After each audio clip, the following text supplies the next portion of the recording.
Thank you so much. Great pleasure to be here. Thank you for the invitation. As I was listening through to Roger and Jocelina, I think I'm feeling quite confirmed of the fact that what I'm going to talk to you about will echo very much what has been said. You've also been, if those of you who were there yesterday, probably listened to many of those presentations, and I think one thing is clear for all of us, that artificial intelligence obviously is a force for the good. So I'd like to start the presentation with some opening thoughts. And the very first one is that I think we all have a common goal. And the common goal really is to maximize the benefit of artificial intelligence for a maximum number of people. And that's not just for today, but also for our future generations. The other thing I'd like to talk about a bit is a differentiation between AI development and AI deployment. So whilst I believe it's going to be quite hard to stop development of artificial intelligence, we potentially can influence its deployment. However, to do that, we have to understand that our resources are limited, time is limited. So essentially, this will require for us to work together and collaborate, not in terms of just only our resources, but also our capabilities. And hopefully, going forward in this journey, we will take as many of us with us in this journey. So the good news is these conversations have begun. So just as a reminder, those of you who are following the press, probably seen some highlights very often coming in terms of concerns with artificial intelligence. I'm not going to go through them, but there is one which does, for me, goes to the heart of the problem. And yesterday, I think in one of the panels, we had also that question, what is it that really matters to you? So if it comes to me, I'd sort of say, the one concern that I would really have is the fact that today artificial intelligence really is blurring the lines between what is really real and what is fake. And in this case, I'd say it's very much in what we hear. So, recently I saw these calls being made by Tesla sales, saying, hi, I'm Simon, I'm here to sell you this Tesla, and you can have a conversation, but Simon doesn't tell you that Simon is a chatbot, right?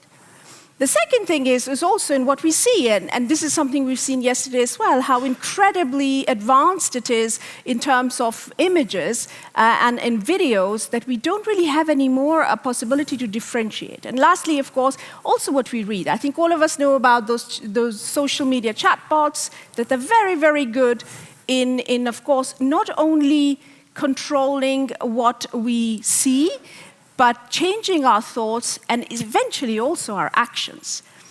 And the last thing here is, I think, something that we mentioned before as well, is with regards to this tendency we have as humans to form a bond with machines, specifically when they look like humans. And that does open us up to manipulation, and ultimately that is a big risk. Now, of course, the risks are many more. And for those of you who might want to sort of follow this, I've sort of summarized them here. And I'm not going to go through them all, but I think what is important to note is the one point, which is that they are vast. So it is connected to our human rights, it could be also economic disruptions, but ultimately all the way to existential threat that it can pose to humanity. And that's all what's been discussed. But what is important for us to understand here is that as a result of all that, there are calls now to have regulations around artificial intelligence. And another thing which is happening is that there is this understanding to say, well, something is happening. We do need to potentially prepare for what is going on as a society. And secondly, I think for those of you here, and if we go back to what I shared as one of our common goals, is to see the adoption of AI, if we let these voices become too loud, and often, and sometimes informed, but sometimes ill-informed, what does it mean? It means that it can ultimately erode the trust in the technology, which could potentially impair its adoption. So that's something we all need to be aware about. So the question you asked next is, so what's happening in regulation? And I'm very happy because this is going to be very similar to what Roger has already shared with you. So it's a bit of a recap. So here I've sort of put down some of those highlights that are coming through with regards to some recent developments in regulatory landscape. On the left-hand side, you see the European Parliament with the EU AI Act, the Council of Europe. We had China. Yes, indeed, China is one country that is very active when it comes to privacy, algorithm regulation, and of course with the new generative AI systems as well. And then on the right-hand side, you see that, of course, the focus on this topic is really, really high now. So you've got the UN Security Council, you've got basically the G7. Everybody's now in there saying we've got to do something about this, and these discussions are, of course, going on. So main question is, when you look at all that, so who is really going to be regulating this AI, right? And here again, I think it's very much similar to what Roger has shown, but maybe not on vertically, but horizontally. These are some examples of players that are in that landscape. And on the left-hand side, you have of course, there are some general truths, like you have the Geneva Convention. The very first one on development and deployment principles on AI were published in 2018 by the OECD. And after that, you had many, many, many, many more that came after. UNESCO has been already mentioned as well, with 193 countries that signed recommendations. But there's one problem there. These are not binding. These are just recommendations. This is what, principles, not binding. Second one is, of course, the binding line, which we've talked about, Council of Europe and European Parliament, so I shall not go into that. And then, of course, you have these countries there are some of them that are, of course, a little bit more advanced, and some others who are trying to catch up, but a lot of activity going on there. And then on the very last side, you have these international standardization bodies. You've got NIST, for example, in the US, and Senelec here in Europe, and IEEE, and many others as well, that are beginning to work. Now, what I wanted to say here was essentially two things. And I think it has been raised, but maybe just to highlight. The first and foremost thing is we have to recognize that societies have different value structures. Because of history, because of the past, because of the legal systems. And the fact of the matter is that how important privacy is different to a European versus an Indian, to Chinese, or somebody else who's in Latin America. And as a result of that, we have to also accept the fact that we will most likely be having different geopolitical approaches when it comes to how we regulate the technology and who regulates the technology. Secondly, I think there was a study that was conducted by the ETH about 2 years ago, where we looked at every single instrument that has basically been published with regards to artificial intelligence in terms of guidelines and principles. And they were looking at, across the map, where exactly was all of this coming from. And what they found was that there was a huge gap. So Africa, Latin America, Central Asia, nobody is actually coming up with things. And so therefore, obviously, there is an uneven participation in the debate when it comes to regulation, policy, and all that. And that's not just in terms of geography, but of course there are voices that also would say that even when you look at stakeholders, are all stakeholders really involved in this debate today? Is the youth over there? Are all small businesses also active? Well, maybe not. And therefore, there is, of course, this risk that you might have, which is called corporate capture, regulatory capture, or many of that. So essentially, the point here is discussions are taking place, however, there are gaps. But at the same time, they're happening now. So that's something to keep in mind. When we talk about gaps, I think there's a few more gaps. And this hopefully is going to bring together some of the things that you've been hearing yesterday as well. The very first gap, I would say, is the awareness gap. And here we have a study that was conducted in the UK of the UK public. And what was found really is, and I think it's just an example, that a lot of us know very well that artificial intelligence is used to scan our faces, but not many of us are aware of the fact that it's actually also used for benefits, for allocating benefits. And that just goes to the core of, as a society, are we all aware where it is being used and how it is being used?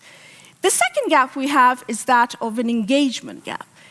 And here, again, it's an example. Stanford High did a study, and what they looked at was who really is involved in these discussions. And I think here in EPFL with the academics, I think this is important. And I'd love to have some time to actually go into why this is the case.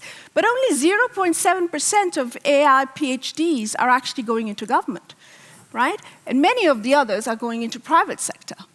Now, that also means that the balance gets a bit tilted when you're looking at having all voices in the debate, right? The next one over here is a technical gap, and I think this may resonate with all of us. I think when we look around, even in this forum, I would say there's not that many of us that really understand this technology very well.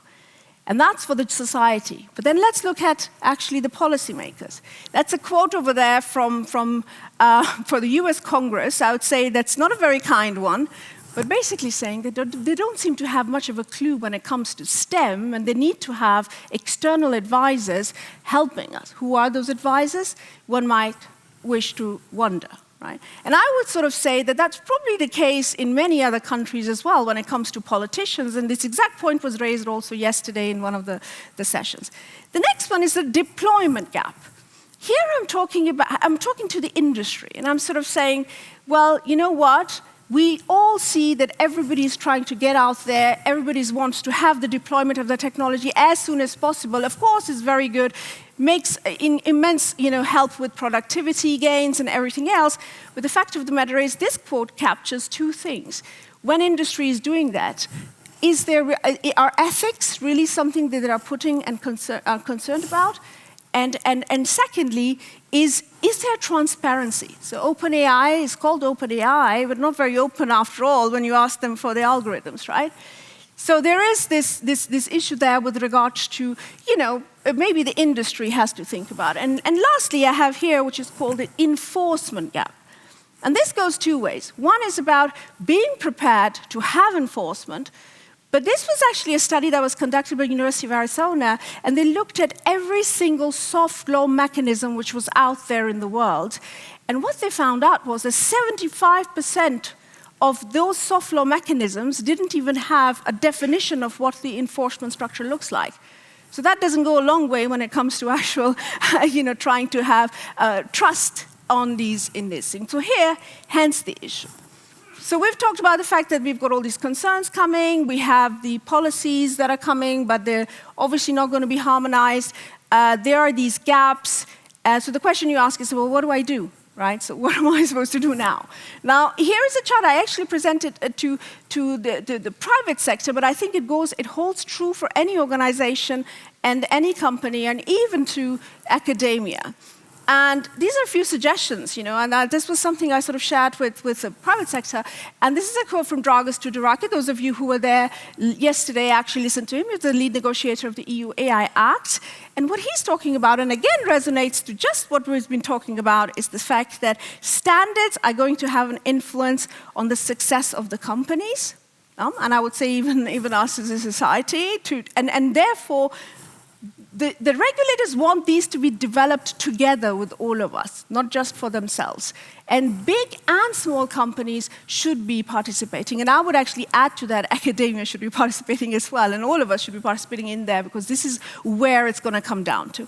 Then, of course, there's a few things which maybe I'm not going to go too much into detail, but I think building the bridge with the regulators, again, going on to the gap about the fact that if you're an industry, if you're an academic, if you're somebody who understands technology, you have to share this knowledge. This is the time now. These discussions are happening now, and we need more of you in there and more voices to be heard there. And there are mechanisms by which you can do that. As a company, I truly think it's an opportunity. It's not very often that you have all these things being made and you have the opportunity to look at regulation not as something which is a burden, but really as an opportunity to align it to your strategy and what you want to go forward. And you can do that by ethics councils, you can have many things, and I will not go into that in the detail, but creating this dialogue is important.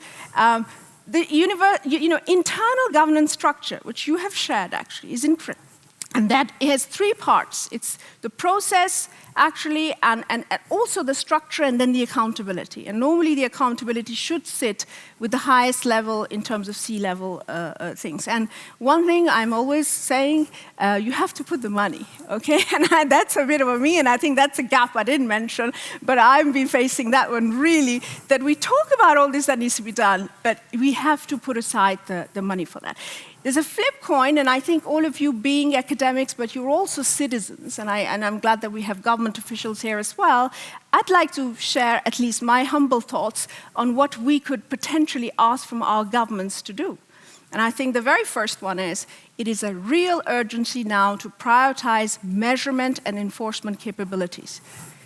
The risks have been talked about. Are they correct? Are they not correct? I mean, what is really true, what is not? We need to measure that. And in order to do that, again, this community here is very, very important.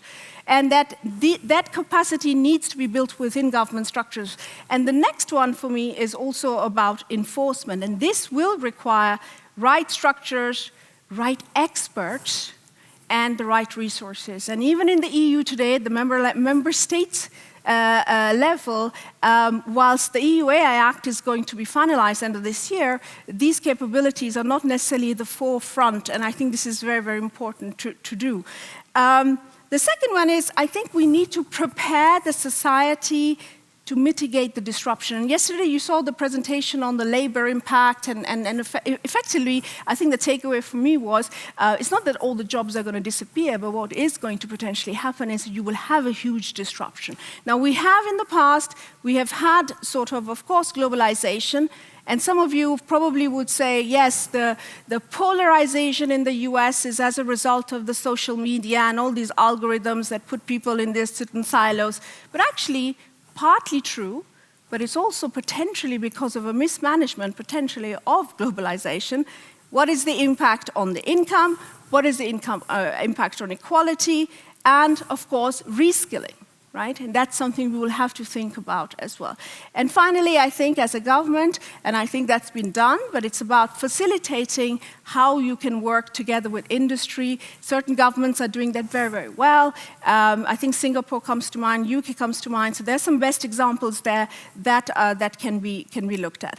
So the title of what I'm talking about is called AI policy. And I just wanted to take 1 minute to explain what really I mean by policy and why really I think it's an opportunity. And the thing is that policy, if there are many definitions, I just fit the one that made sense, was this analysis of the practice of societal decision making.